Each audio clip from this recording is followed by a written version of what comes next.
Thank you. And this will be pretty quick. In fact, the record will reflect that of my 5 minutes, 3 has been used already.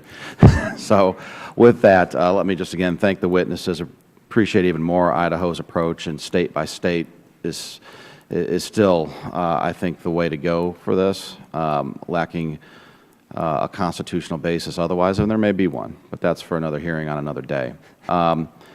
We've talked about FERPA a lot, but you, Mr. McCarthy, mentioned some other pieces of legislation, some acts, the Children's Online Privacy Protection Act, correct? You said that requires parents' permission before the use of data, but you also said that it only applies to children up to the age of 13. Can you reconcile the two? Or? You stated it accurately. It's designed to protect children in the online context. So after 14? After 14, it does not apply. Or after 13, yeah. Okay, I just wanted to clear that up. So it's not a total solution either, is it?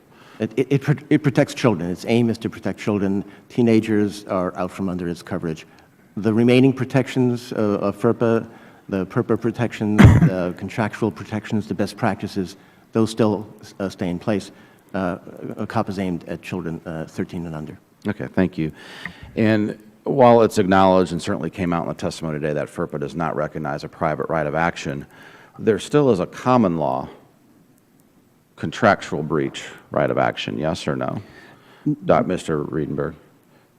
Only with respect to the school district. If the provision is in the contract between the district and the vendor, the district would be able to enforce the contract. The victim, child, and family at best would be a third-party beneficiary and would very likely have great difficulty bringing any sort of action. And again, that's assuming the contract includes a protection, an underlying protection in the first place. Yeah. The only left goes to my earlier question. Maybe a legal malpractice case, but that's a stretch too. But yeah. Mr. Chairman, just to be clear, one of the reasons to work with Joel and with other people to make sure that the contracts contain the appropriate provisions is precisely to create this extra enforcement mechanism. Right. We're all looking forward to that. But you're not for a private right of action? I don't think a private right of action would be appropriate, but I do think the ability for the schools to go into court and enforce against vendors who do the wrong thing using contractual violations would be a good thing. And how would you measure damages? I don't have a good answer for you. See, that's a problem too, unless you have some statutory damages built in like Idaho did, right, which you support. That would be a step in the right direction at the state level?